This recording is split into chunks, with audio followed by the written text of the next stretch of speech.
The Sveriges Riksbank Prize in Economic Sciences in honour of Alfred Nobel, known more commonly but less correctly simply as the Nobel Prize in Economics, is an annual prize awarded to economists who have made significant contributions to the social sciences. The reason why the Nobel Prize in Economics technically has a different name is because it was not one of the original prizes established by Alfred Nobel when he set up the foundation to clean up his public image as a bomb maker. It was later added by the Swedish Central Bank, which funds the prize money separately from the other awards, which come out of the Nobel Foundation. The joke is that economists wanted a seat at the table with the real scientists, and the only way to get there was to get a sovereign central bank to foot the bill. Now, that's a little bit unfair because, well, it hurts my feelings, but also because economics does genuinely have the capacity to massively improve the lives of billions of people in the same way that the other sciences and disciplines do, if they're implemented correctly. There is probably no greater example of that ability for practical economics to make the world a better place than the winners of this year's prize. It was awarded to these three gentlemen: Daron Acemoglu, Simon Johnson, and James A. Robinson. Beyond their specific contributions to the social sciences that they won this year's award for, these three gentlemen are genuinely some of the most influential economists in the world. Acemoglu and Robinson are probably best known for their book Why Nations Fail, which is effectively a summarised version of what they won their prize for, but their work, as well as the work of Simon Johnson, goes beyond that. Their theories, studies, and recommendations have impacted policy in some of the most vulnerable economies in the world, and they've also been used to make sure some of the most prosperous countries in the world stay that way. These three men have had such a profound impact on the field that when I congratulated them on their prize, I rather awkwardly admitted that I assumed that they'd already won it. Eesh. Anyway, by pure academic metrics, Acemoglu himself is the third most referenced economist in the world, with his work being cited more than Krugman, Friedman, or even Keynes. What they won their award for specifically, though, is their explanation for why some countries are rich and some countries are poor. So basically the biggest question in all of macroeconomics. Today, the top 20% of countries in the world are 30 times richer than the poorest 20%, and even though the world is growing wealthier as a whole, the ratio is not changing, which means the poorest countries are not catching up. Obviously, the important question here is why, which this year's laureates have presented a compelling solution to in their collective decades of research. Their theories address a lot of macroeconomic results that just don't inherently make a lot of sense on a surface level, like why some countries that are completely devoid of natural resources, arable land, or even a good position for trade are hundreds of times wealthier than other countries that are literally sitting on top of gold mines. If all that wasn't enough by itself, probably one of the biggest reasons that this year's winners were chosen was because they offer solutions to these issues and workable strategies to avoid them becoming a problem in the first place. So, what were the ideas that won this year's Nobel Prize? Where can they be seen in the real world? And finally, why are they raising alarm bells about our immediate future? To truly understand any country's modern economy, it's essential to examine its historical evolution, including the significant political and economic shifts that shaped the nation. But learning about the past isn't just for economists. Uncovering the truth of your own family history can be just as fascinating and insightful. We've partnered with MyHeritage, a platform that lets you discover the stories of your relatives and your ancestors by searching through over 19 billion historical documents for you. Charlie, one of our team at Economics Explained, used MyHeritage to find details about members of his family, and especially of his grandfather on his mother's side, who was a Holocaust survivor. There aren't many basic records like his birth certificate for obvious reasons, but by looking through connections he was able to create a pretty comprehensive map of his family dating back to the late 1800s and find out his great-grandmother's maiden name and her extended family, the Jacksons. The search doesn't stop there. With truly amazing insights like a newspaper clipping about Charlie's great-grandparents' wedding in 1895 and images of his grandfather's engineering patents. And once he added a lot of his immediate family, the Instant Discoveries page gave him the marriage records of his mother's parents from 1953 in Westminster in the UK, and further research surfaced a beautiful picture of their wedding day that his family had not seen before. It looked even better after using MyHeritage Picture Restorer to colorise and sharpen it, and Charlie got it framed for his mum as a Christmas present. So why not start building your family tree? You don't know if you don't look, and you could even have living relatives you never knew about. You can get a 14-day free trial of MyHeritage when you join using our link in the description or by directly scanning this QR code.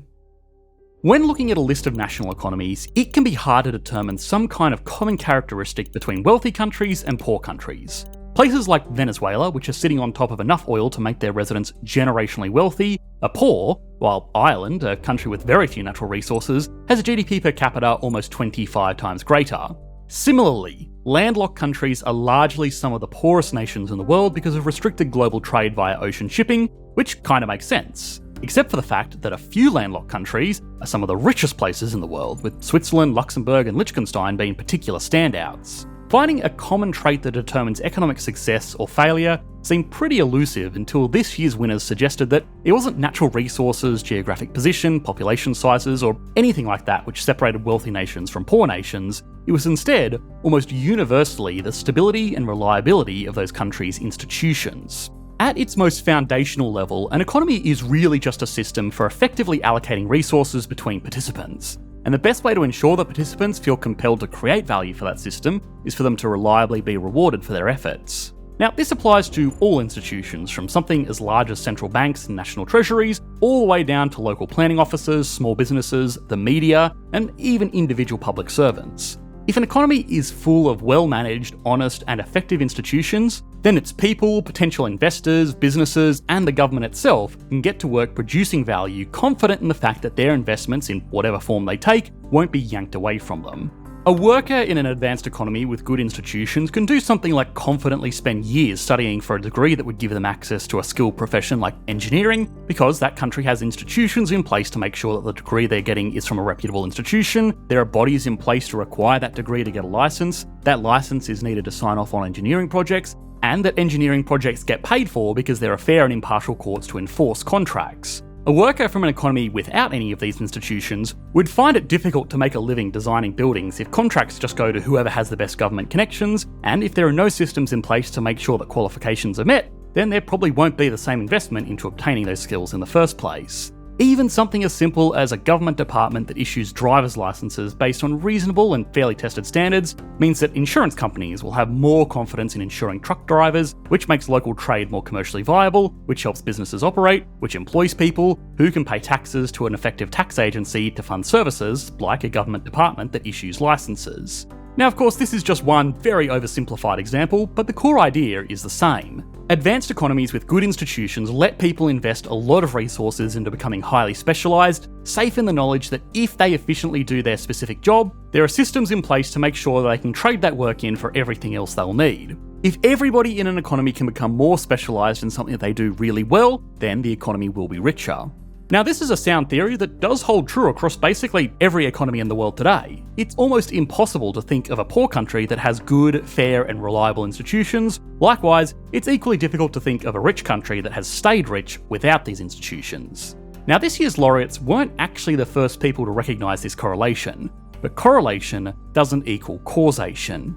It's possible that rich countries just have good institutions because good institutions are expensive.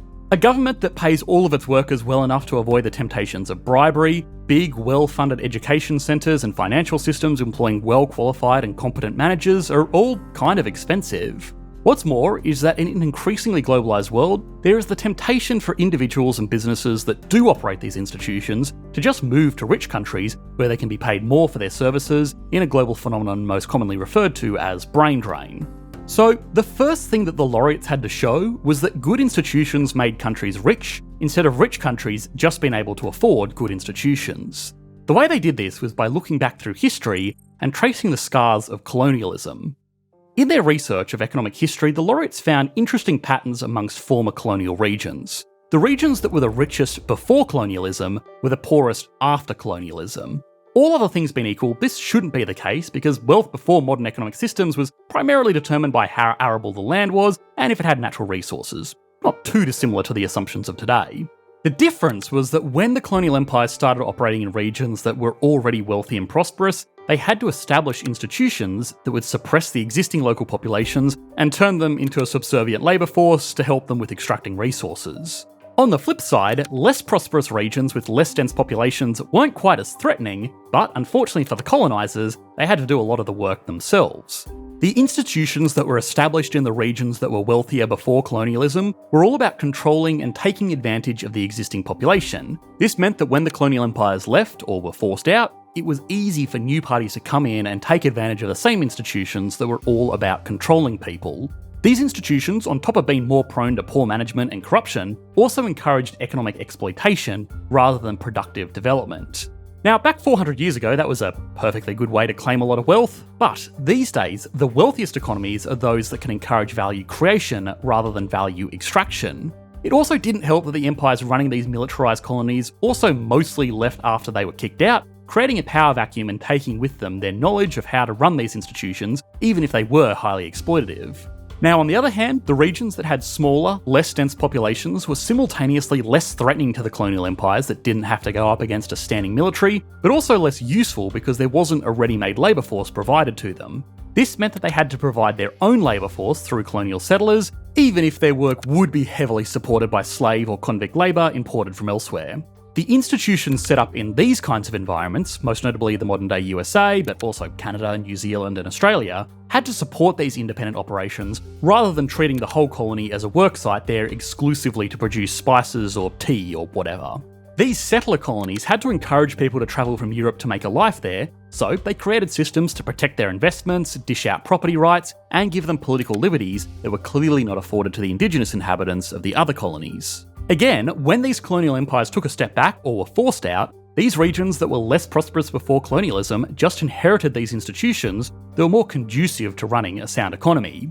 The settlers also tended to remain in these colonies and adopt them as their own homes after claiming independence, which means that there was more continuity and the knowledge of how to manage these institutions was maintained in the new country.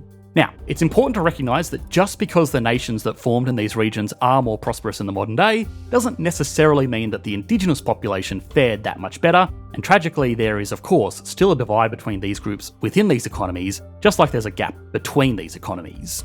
Now, with that essential piece of context, one of the clearest examples of this playing out in the real world was actually outlined in the announcement of this year's winners in something that they've rather poetically called the Tale of Two Cities. The city of Nogales is divided by a fence that runs east to west. In the north, Nogales, Arizona boasts incredibly high incomes by global standards, a long life expectancy, good access to education, and of course they have good, reliable institutions that provide property rights, legal protections, a stable currency, a relatively corruption-free system of rules and regulations, and all of this is overseen by representative governments all the way up from the local mayor to the president. On the other side of the fence, Nogales in Sonora, Mexico is considerably poorer, doesn't enjoy the same quality of life, and has significant issues with organised crime and corruption. These are two halves of the same city that share the same culture, the same geography, the same climate, and even the same heritage. The only difference is whether they're operating under the institutions of the USA or the institutions of Mexico. Mexico was home to the Aztecs, which during the Spanish colonial period was something that needed to be controlled and has contributed to institutions that are less representative even to this day. It was this historical context and dozens of other examples they've studied across the world that allowed this year's laureates to back up the idea that good institutions do create rich economies. It's not just that rich economies can afford to have good institutions.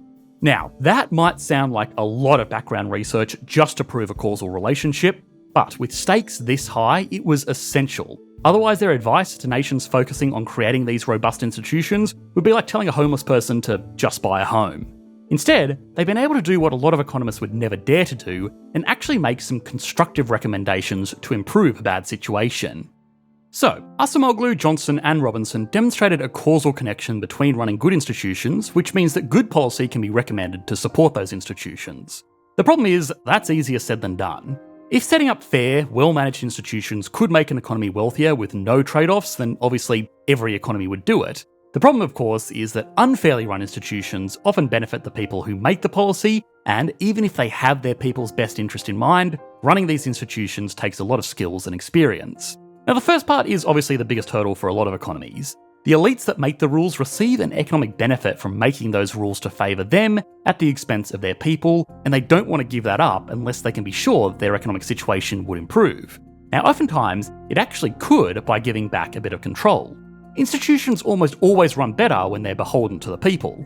It is theoretically better to be a national leader of a highly prosperous economy than the despot of a failing state, but there's no guarantee that those people would keep their positions of power and wealth if they introduce fairer systems. This puts a lot of economies into a vicious stalemate where both the ruling class and the people would be better off in a more egalitarian society, but neither side can trust the other to make the first move. Now, what the laureates found throughout history is that the most effective way for economies to transition from one with poor institutions was through the peaceful, non-violent transfer of power, rather than revolutions, which tend to create a whole new ruling class and are just generally more trouble than they're worth. Now, these might not sound like insanely cutting-edge ideas, but it's important to remember that this prize was awarded for work done over decades, empirically showing that fairer and better managed institutions were not only one of the causes of economic success, but probably the biggest cause was huge. And before the work of these men, there was no clear consensus on the economic value of a democracy with checks and balances versus something like a benevolent dictatorship.